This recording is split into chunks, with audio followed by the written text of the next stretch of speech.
Today, Senate Democrats held a hearing on a new plan for a constitutional amendment to stop the flood of billionaire money trying to buy our elections. Since Citizens United, mega-rich donors like the Koch brothers have been funneling millions of dollars into elections, often in secret. Democrats want to change that by amending the Constitution to let Congress regulate this so-called dark money. Makes sense, right? Not for Senator Ted Cruz. For him, it's basically the end of the world. This amendment here today, if adopted, would repeal the free speech protections of the First Amendment. Citizens are still astonished that members of Congress would dare support repealing the First Amendment. Mr. Chairman,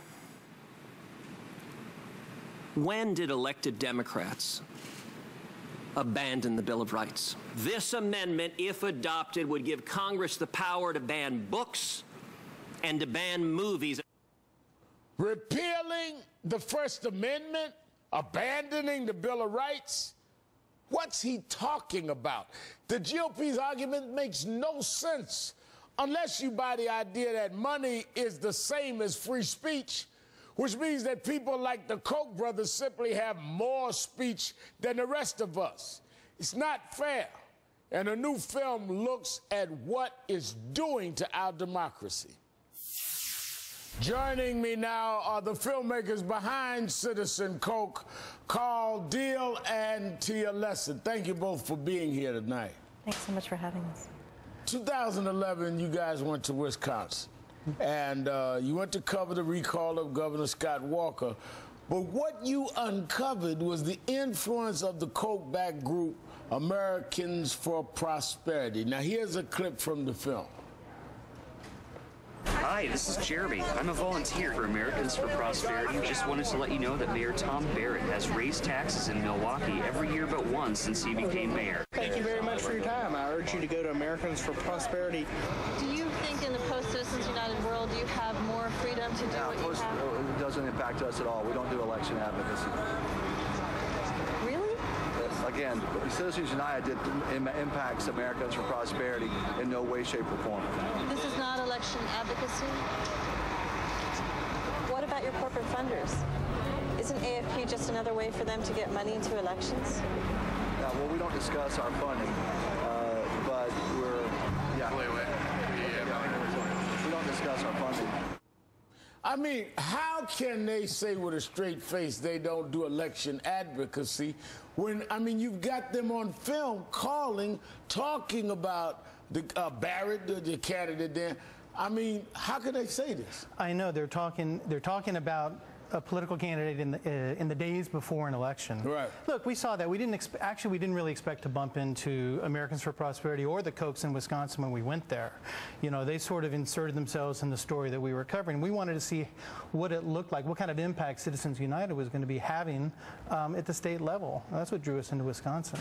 But you know, Tia, when you then go back and ask Scott Walker's campaign spokesperson about billionaire donors like the Koch brothers, which backs the Americans for Prosperity, who they identified themselves on the phone. That was so stunning to me in the film. They're actually saying who they are and they're doing it. But when you asked about what does Walker give in exchange for this kind of support, well, let's listen to the answer. What do out-of-state billionaires like Trevor Reese-Jones and Bob Perry and Foster Friess and the Koch brothers seek to get from Governor Walker? They've contributed millions of dollars to his campaign. More than 76% of the governor's contributions. About the high-dollar donors. Sure. More than 76% of the governor's contributions have been for $50 or less. But how about the high-dollar donors? Sure. I'm not in a position to speak for these contributors to the campaign, but what I can tell you is that more than 76% of our contributions have come. But you're not answering the question. I'll take another question. They don't really want to talk about this, do they, in terms of the high-dollar donors? She had one chord guitar and played that, you know, line they gave her, but they really don't want to elaborate on the high donors. They don't want to elaborate, and they expect not to be asked. You know, and frankly, we weren't invited back to another Scott Walker campaign event after that. Do you know the Koch brothers called also back the anti-union push of Governor Walker, an agenda with a devastating impact on union workers, and you talked about it in the film. Watch this. Walker's a bully, and I was a union man, and if it wasn't for the union, I couldn't have retired. I'd have worked till I was 100. Both my wife and I are county workers, and when I took the job, I took a pay cut for benefits, and I'm losing my benefits. How does the Koch brothers' financial interests dovetail with the anti-union agenda that we see in the GOP? Well, look, one of the things that was surprising to us is we learned that this union busting is really all about, it's a cynical political strategy on the part of these extremists like the Koch brothers. What they want to do is take the money of organized labor out of the political process entirely. And of course, you know, the money of organized labor is just sort of an aggregation of funds of ordinary working Americans.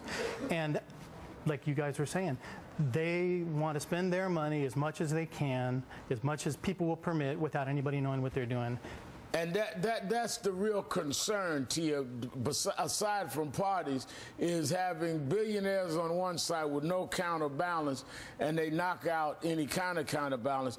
When you see the Koch network spent over $400 million in 2012, Americans for Prosperity plans to spend $125 million this year.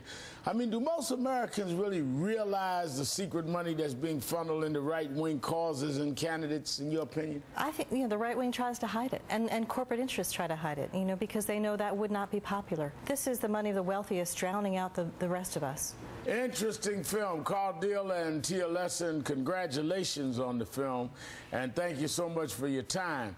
Go to citizenkoch.com for more information on the film, including when it's coming to a city near you.